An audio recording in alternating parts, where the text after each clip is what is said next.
जो कोई अच्छे दिन देखना चाहता है, प्रभु कहता है, क्योंकि जो कोई जीवन की इच्छा रखता है और अच्छे दिन देखना चाहता है। कितने लोग आज अच्छा दिन देखना चाहते हैं? सब जन देखना चाहते हैं। कौन ऐसा नहीं है जो अच्छे दिन नहीं देखना चाहता? कौन? कोई भी नहीं है। संसार के बीच में किसी से भी पूछ के देख लो, आशीष चाहिए, फट से खड़ा कर देंगे हाथ। हाँ जी चाहिए जी। अच्छे दिन देखना चाहता है, फट से हाथ खड़ा कर देंगे, देखना चाहता हूँ जी। लेकिन प्रभु का वचन क्या कहता है? जो अच्छे दिन देखना चाहता है, जो अच्छे दिन देखना चाहता है, वह अपनी जीभ को बुराई से और अपने होठों को छल की बातें करने से रोके रहे। जीभ एक छोटा सा अंग है। जीभ एक छोटा सा अंग है और पूरी देह पर क्या कर देती है? कलंक लगा देती है।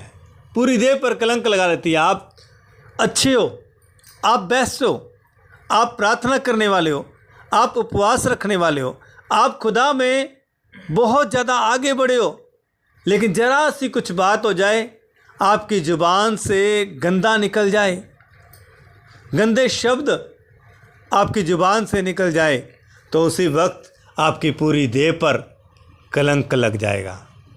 Hallelujah, hallelujah, hallelujah. इसीलिए प्रभु कहते हैं कि गाली मत दो, बुराई मत करो। अगर अच्छे दिन देखना चाहते हो तो, अगर अच्छे दिन आप देखना चाहते हो तो क्या करो? अपनी जीभ को बुराई से रोके रहो। जीभ को बुराई से और अपने होठों को छल की बातें करने से रोके रहो। अगर हम उत्पत्ति की किताब, पहली किताब को पढ़ें, पहले अध्याय को पढ़ें, तो वहाँ पर लिखा है कि परमेश्वर ने देखा कि पृथ्वी क्या है? बेडोल है। पृथ्वी बेडोल पड़ी है, सुनसान पड़ी है, और गहरे जल के ऊपर परमेश्वर का आत्मा मंडरा रहा है। और प्रभु ने क्या कहा? क्या कहा प्रभु ने? जल एक जगह पे इकट्ठा हो जाए। यस, आमेन। वैसा ही हो गया। सूखी भूमि दिखाई देने लगे, वैसा ही हो गया। फिर कहा प्रभु ने, बहुत अच्छा है, बहुत अच्छा है। और फिर कहा कि भूमि के ऊपर पेड़ उग जाएं, तो वैसा ही हो गया, वैसा ही हो गया। मेरे कहने का मतलब क्या है? जीभ से प्रभु ने बोला, जीभ से प्रभु ने बोला, और ऐसा हो जाए, वैसा हो गया, वैसा हो गया। उत्पत्ति 1 अध्याय उसकी 26 आयत को पढ़े तो वहाँ पर लिखा है कि आओ हम मनुष्य को अपने जैसा बनाएं। अब जो जुबान प्रभु के पास है, वो जुबान इंसान के भी पास है, जुबान इंसान के पास है। वही जुबान प्रभु ने हमें दी है। हम बोलते हैं तो बुरा क्यों बोलते हैं? हम बोलते हैं बुराई क्यों आती है? हम बोलते हैं तो कुछ होता नहीं है। क्यों नहीं होता? क्यों नहीं होता वो? क्योंकि हमारे अंदर बुराई भरी हुई है, हमारी जीभ बुराई से भरी हुई है। कहते जो कोई अच्छे दिन देखना चाहता है, अपनी जीभ को बुराई से रोके रहे, अपने होठों को छल की बातें करने से रोक। सोच समझ। बुद्धि नहीं है तो परमेश्वर से मांग, बुद्धि नहीं है तो परमेश्वर के पास जा कि प्रभु मेरे पास बुद्धि नहीं है। प्रभु तेरा वचन कहता है, प्रभु अपनी जीभ को छल की बातें करने से रोक। अब मुझे समझ में नहीं आ रहा, प्रभु वो छल की बात है कौन सी? है कौन सी? एलिया की किताब को अगर हम पढ़ें, अहाब के राजा के बारे में जाने, तो एलिया ने क्या कहा?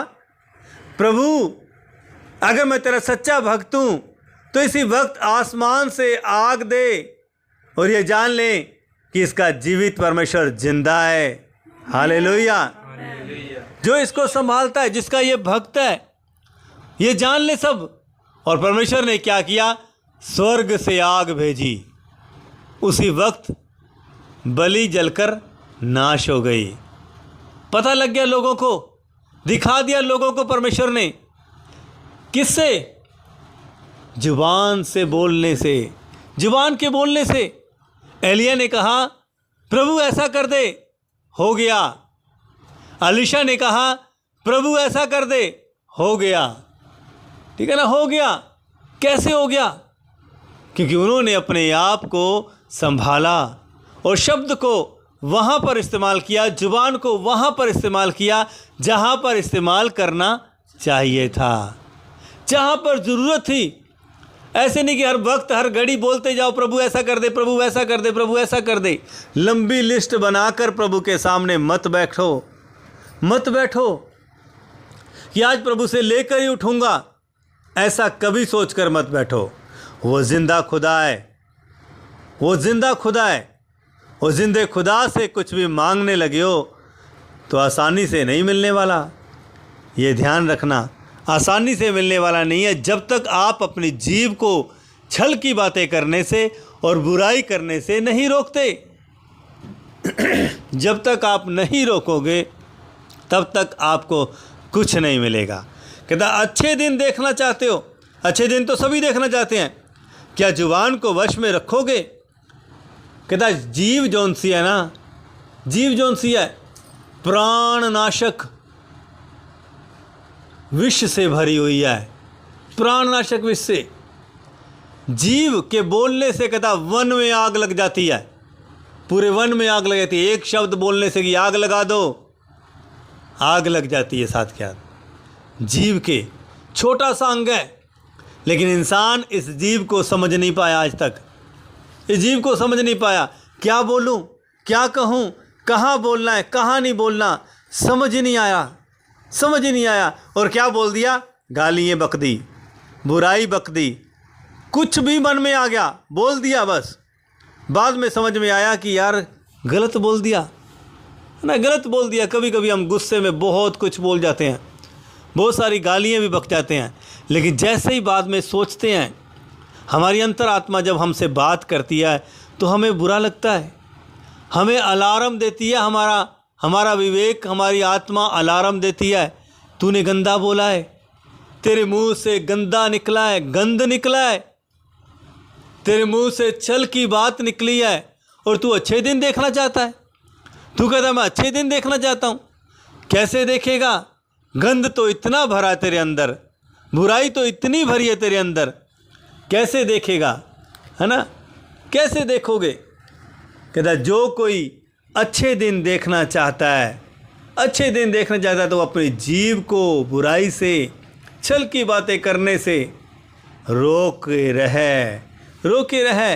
नीति वचन 18-21 अध्याय उसके 18 वचन में पढ़े, वहाँ पर लिखा है तेरे जीव के वश में मृत्यु और जीवन दोनों हैं, और जो इसको उपयोग में लाना जानता है वो इसका फल भोगेगा। जिसको पता है कि मुझे अपनी जीव को कैसे वश में करना है और कैसे कहाँ बोलना है, कहाँ नहीं बोलना, वो फल लेकर आएगा, वो फल लेकर आएगा। अगर आप ऐसे ही बोलते जाओगे, ऐसे ही बोलते जाओगे, ऐसे ही बोलते जाओगे, प्रभु भी आप पर ध्यान देना बंद कर देंगे, ध्यान देना बंद कर देंगे। इसीलिए मैंने वचन शुरू होने से पहले बोला था कि अपने ऊपर से अपने शराफों को तोड़ना शुरू करो, अपनी सफलताओं को बोलना शुरू करो कि यीशु मसीह के जीवित नाम में अपनी सफलताओं को खोलता हूँ, अपने ऊपर से शराफ को तोड़ता हूँ, अपने अंदर से हर एक बीमारी को दूर जाने के लिए आज्ञा देता हूँ यीशु मसीह के समर्थी और जीवित नाम में। Hallelujah, hallelujah, hallelujah, hallelujah. जीवित नाम में बोलता हूँ। बोलो, आज बोलोगे बंधन टूटेंगे, बोलोगे सफलताओं के रास्ते खुलेंगे, बोलोगे तो परमेश्वर आपको पसंद करेगा। बोलोगे तो कहता लोगों के सामने मान ले कि मैं तेरा जिंदा खुदा हूँ, मैं स्वर्गीय पिता के सामने तुझे मान लूँगा कि ये मेरा बेटा और ये मेरी बेटी है। Hallelujah, hallelujah. हालेलुया। बोलना जरूरी है। मूसा कहता प्रभु मैं बोल नहीं सकता, मैं तो हकलाता हूँ। कहता कोई बात नहीं, बोलने के लिए तुझे तेरा भाई दिया मैंने, बोलेगा वो, लेकिन चमत्कार तेरे ही हाथों से करूँगा, चमत्कार तेरे हाथों से होंगे। मूसा की एक नहीं चली, मूसा की एक नहीं चली, है ना। कहता चल प्रभु ठीक है, जैसा तू कहेगा ठीक है। फिर योना नबी को कहा 99 के देश में जा, वहाँ पर जाकर उनको प्रचार कर, उनको बोल कि 40 दिन के बाद 99 देश ख़त्म हो जाएगा, बोल जाकर। लेकिन बोला नहीं उसने। कहाँ भाग गया? दूसरी जगह पे भाग गया। परमेश्वर ने लेके आया फिर उसे घसीट कर। कहता बोल।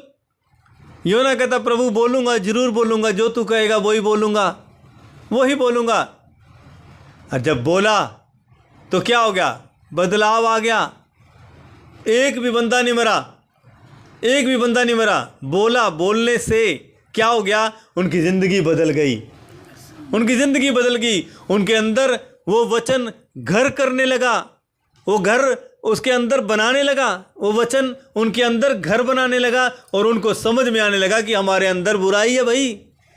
40 दिन के बाद 99 देश ख़त्म हो जाएगा, इसका नामो निशान मिट जाएगा। और 99 देश में इतनी ज़्यादा बुराई थी ना, बहुत ज़्यादा बुराई थी। इसीलिए योना नबी वहाँ पर जाना नहीं चाहता था, क्योंकि उसको पता था कि वहाँ पर बहुत ज़्यादा बुराई है। अगर मैं डायरेक्ट जाके सबको बोलूँगा कि 40 दिन के बाद तुम नाश हो जाओगे, वो सबसे पहले मेरा गला काट देंगे, सबसे पहले मेरा गला काटेंगे वो, ठीक है ना। इसीलिए योना डरता था वहाँ जाने से, योना डरता था, बोलने से डरता था। यीशु कहना, परमेश्वर कहता बोल, बोल। उसको डरता डरता बोल रहा था, लेकिन बोलते बोलते क्या हो गया? उसके इतने शब्द जो उनसे बोले थे उसने, उनके दिलों में जाके वास करने लगे, और वो पूरा देश बच गया। Hallelujah, hallelujah. पूरा देश बच गया। सबने उपवास रख लिया, अपने गाय भैंस बकरियों को भी सबको उपवास दे दिया। कहता कोई नहीं खाएगा, 40 दिन तक कोई नहीं खाएगा, मरेंगे तो मरेंगे। परमेश्वर अगर मारना चाहता तो मार दे, लेकिन उपवास से हम हटेंगे नहीं, उपवास से हटेंगे नहीं। उपवास करते रहे, और परमेश्वर का दिल पिघल गया। परमेश्वर ने कहा ये तो बदल गए, ये कैसे बदल गए? लेकिन परमेश्वर जानता था कि वो इस वचन से बदल गए। वचन के द्वारा उनके अंदर बदलाव हो गया, बदलाव हो गया। इन्होंने टाट ओढ़ लिया और उपवास में बैठ गए। अब क्या करूं मैं, जिसमें 1,20,000 लोग थे, कैसे मार दूं इनको? अब्राहम 50 से शुरू हुआ, 10, 20, 30, 10 तक जाके गिनती उसने बंद की। क्या प्रभु 10 लोग वहाँ पर होंगे तो क्या तू देश को नाश कर देगा? कहता 10 क्या 5 भी होंगे ना, मैं तब भी नाश नहीं करूँगा। 5 भी होंगे ना अब्राहम, तब भी मैं उस देश को नाश नहीं करूँगा। लेकिन वहाँ पर 5 लोग भी धर्मी नहीं थे, सिर्फ एक बंदा धर्मी था, और परमेश्वर ने उसे बचा लिया। Hallelujah, hallelujah, hallelujah. Hallelujah. Abraham से इतना प्यार करता था प्रभु। 50 से शुरू हुआ, प्रभु 50 होंगे, प्रभु 55 होंगे, प्रभु 40 होंगे, प्रभु 45 होंगे, प्रभु 30 होंगे, प्रभु 25 होंगे, प्रभु 20 होंगे, तो क्या तू नाश कर देगा? सदोम और अमोरा को नाश कर देगा? कहता प्रभु एक बार और बोलना चाहूँगा, क्या वहाँ पर 10 लोग होंगे तू फिर भी उस देश को नाश कर देगा क्या? प्रभु कहता अब्राहम, मैं तुझसे इतना प्यार करता हूँ कि अगर वहाँ 5 लोग भी होंगे ना, मैं तब भी उन्हें नाश नहीं करूँगा। हालेलुया। और बता तू, तब भी नाश नहीं करूँगा। लेकिन वहाँ पर 5 लोग भी धर्मी नहीं थे। आज हम प्रार्थना से भागते हैं, प्रार्थना के समय कुछ खाने के लिए चले गए, कहीं घूमने चले गए, प्रार्थना के समय। क्यों? आशीषें रोकनी है क्या? सामर्थ्य रोकनी है क्या? जो आशीष प्रभु देना चाहते उसे क्यों नहीं पाना चाहते? क्यों वो खाना नहीं खाना चाहते जो प्रभु आपको रोज खिलाना चाहता है? क्यों? क्यों आपको दुनिया अच्छी लगती है? क्यों दुनिया के ढोल ढमक्के बढ़िया लगते हैं? क्यों वो जश्न अच्छे लगते हैं कि आज मैं जश्न में चली गई थी, जश्न में चला गया था? क्यों अच्छा लगता है? क्योंकि आप आज भी संसारिक हो। आपने आज भी इस बात को नहीं समझ पाए कि आपके जीव के वश में मृत्यु और जीवन दोनों हैं। अगर अच्छे दिन देखना चाहते हो तो अपने जीव को छल की बातों से और बुराई करने से रोके रहे, रोक के रखो। अगर अच्छे दिन देखना चाहते हो तो अगली आयत को पढ़ो बेटा, क्या लिखा अगली आयत में? 11। हाँ, वह बुराई का साथ छोड़े और भलाई ही करे, वह मेल मिलाप को ढूंढे और उसके यत्न में रहे। Hallelujah, hallelujah hallelujah. हालेलुया। क्या कहता? वह बुराई का साथ छोड़े और भलाई ही करे, वह मेल मिलाप को ढूंढे और उसके यत्न में रहे। बुराई को छोड़ना पड़ेगा। अगर बुराई करते रहोगे, बुराई करते रहोगे, बुरा बोलते रहोगे, बुरा बोलते रहोगे, तो कैसे होगा? कैसे चलेगा? कैसे चलेगा? यीशु मसीह के बारे में लिखा गया है कि यीशु मसीह गाली सुनकर गाली नहीं देते थे, लेकिन अपने आप को वो जीवित परमेश्वर के हाथ में देते थे। क्या आज हम देते हैं? कोई गाली निकाले ना, 10 गाली आगे से निकालेंगे। क्या ये कहेंगे कि प्रभु आप सुनो, ये बंदा मुझे गाली दे रहा है, ये औरत मुझे गाली दे रही है, ये बहन मुझे गाली दे रही है, आप सुनो। मैं नहीं, मैं क्या हूँ? मैं तो आपकी दासी हूँ। अगर ये गाली निकाल रहा है, अगर ये गाली निकाल रही है, तो ये आप सुन रहे हो प्रभु, मैं नहीं। यीशु मसीह ऐसा ही करते थे। और यीशु मसीह कहते हैं कि तुम मेरे जैसे बन जाओ, क्योंकि अगर हम यीशु मसीह के चेले हैं तो हमें यीशु मसीह के जैसा बनना है। Hallelujah, hallelujah. हमें यीशु मसीह के जैसा बनना है। हमारे अंदर यीशु का स्वभाव होना चाहिए, हमारे अंदर यीशु के विचार होने चाहिए, हमारे अंदर यीशु के नेचर होने चाहिए। यीशु जैसी सोच हमारे अंदर होनी चाहिए। आज हम यीशु के हैं तो यीशु हमारे बीच में दिखाई देना चाहिए, दिखाई देना चाहिए। अगली आयत को पढ़ो बेटा, जल्दी से फटाफट। क्योंकि प्रभु की आंखें धर्मियों पर लगती रहती हैं और उसके कान उनकी विनती की ओर लगे रहते हैं, परंतु बुराई करने वालों के विमुख रहता है। हाँ, क्या कहता है? धर्मियों पर उसकी निगाहें लगी रहती हैं, धर्मियों पर, और उनकी दुहाई की तरफ उसके कान हमेशा लगे रहते हैं। ये मत सोचो कि आपने पुकारा और प्रभु ने सुना नहीं। प्रभु ने सुना, क्योंकि आपके ऊपर उस प्रभु की नज़रें लगी हुई हैं। आपकी दुहाई, जो आप दुहाई दे रहे हो ना प्रार्थना में, वो दुहाई उस प्रभु के कानों तक पहुंच रही है, कानों तक पहुंच रही है। आप अगर जुबान से बोल रहे हो ना, तो ये मत सोचो कि वो प्रभु सुन नहीं रहा। प्रभु सुन रहा है, क्योंकि वो दुहाई आपकी उस जीवित परमेश्वर तक पहुंच रही है, जीवित परमेश्वर तक पहुंच रही है। इसीलिए वो कहता है कि क्योंकि प्रभु की आंखें धर्मियों पर लगी रहती हैं और उसके कान उनकी विनती की ओर लगे रहते हैं, परंतु प्रभु बुराई करने वालों के विमुख रहता है। अगर आप गंदा बोलोगे, अगर आपकी ज़ुबान से गंदा निकलेगा, अगर आपकी ज़ुबान से गंद निकलेगा, तो वो प्रभु से छुपा नहीं रहेगा, छुपा नहीं रहेगा। अगर आप धर्मी हो तो, ठीक है ना। बुराई करने वाले के तो प्रभु वैसे ही विमुख है, ठीक है ना।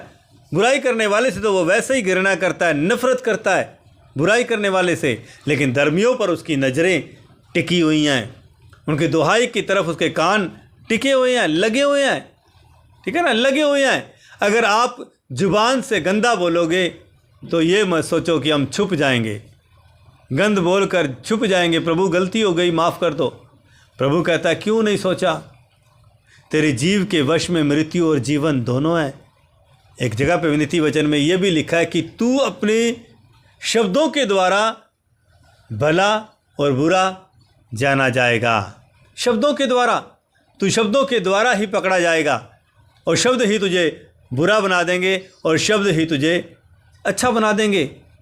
अच्छा बोलेगा तो तू भला मनुष्य कहलाएगा, अगर गंदा बोलेगा तो तू गंदा मनुष्य कहलाएगा। इसीलिए अपने शब्दों के द्वारा ही इंसान फंस जाता है, अपने शब्दों के द्वारा। इसीलिए अपने होठों को छल की बातें करने से रोको और जीव को अपने वश में रखो, क्योंकि ये बहुत बहुत बढ़िया है, ठीक है ना। छोटा सा अंग तो जरूर है हमारे शरीर में, लेकिन ये सारे अंगों से बढ़िया है, सारे अंगों से बढ़िया। यही हमें हाथी पर बिठा सकती है और यही हमें ज़मीन पर भी गिर सकती है ना। ज़मीन पर भी यही जुबान गिरती है। अगर आप मीठा बोलोगे तो यीशु आपके अंदर बोलेगा, यीशु आपके अंदर से झलकेगा। अगर आप गंदा बोलोगे तो शैतान भी आपके अंदर से झलकेगा। ठीक है ना, झलकेगा। कहते हैं पाप, सबसे पहला पाप आदम और हवा ने किया। नहीं, सबसे पहला पाप आदम और हवा से नहीं हुआ। सबसे पहले पाप तो स्वर्ग में किया गया, अदन की वाटिका में नहीं हुआ। स्वर्ग में सबसे पहला पाप किया गया, जो स्वर्गदूत के मन में समाया कि मैं परमेश्वर से ऊंचा सिंहासन बनाऊंगा और ऊंचे पर बैठूंगा। यह हिजकिय्याह की किताब पढ़कर देख लो, वहाँ पर लिखा है कि शैतान के अंदर ये समा गया, ये बातें उसे उसमें अंदर में आ गई। उसके घमंड इतना बड़ा बढ़ गया कि मैं परमेश्वर से भी बड़ा सिंहासन बनाऊंगा और ऊंचे पर विराजमान होऊंगा। पाप स्वर्ग से शुरू हुआ था, पाप स्वर्ग से शुरू हुआ। अदन की वाटिका में तो शैतान ने इंसान को पकड़ा, पहला पाप शैतान ने किया। ठीक है ना, शैतान ऐसा पाप स्वर्ग से शुरू हुआ था, स्वर्ग से शुरुआत हुई पाप की। फिर अदन की वाटिका में आदम और हवा से हुआ। ठीक है ना, आज्ञा तोड़ने की वजह से शैतान उनके अंदर आ गया और शैतान ने उन दोनों को पकड़ लिया। ठीक है ना, इसीलिए जुबान से गंदा मत बोलो। जुबान से शैतान ने बोला और पापी हो गया स्वर्ग में। ठीक है ना, पाप स्वर्ग में आ गया जुबान से बोलने से कि मैं परमेश्वर से बड़ा सिंहासन बनाऊंगा, परमेश्वर से बड़ा सिंहासन बनाऊंगा और ऊंचे पर विराजमान होऊंगा। मैं परमेश्वर से ऊंचा होऊंगा। लेकिन परमेश्वर ने क्या किया? ज़मीन पर गिर दिया। जा, तू ऊंचा होना चाहता है ना, जो ऊंचा होना चाहता है उसको परमेश्वर नीचे कर देता है, क्योंकि स्वर्ग में पाप नहीं रह सकता। क्योंकि प्रभु यीशु मसीह ने भी कहा जो ऊंचा होना चाहता है वो नीचा होकर रहे। जो नीचा होगा मेरा प्रभु उसे ऊंचा कर देगा। प्रार्थना करेंगे, सब जन आंखें बंद करेंगे।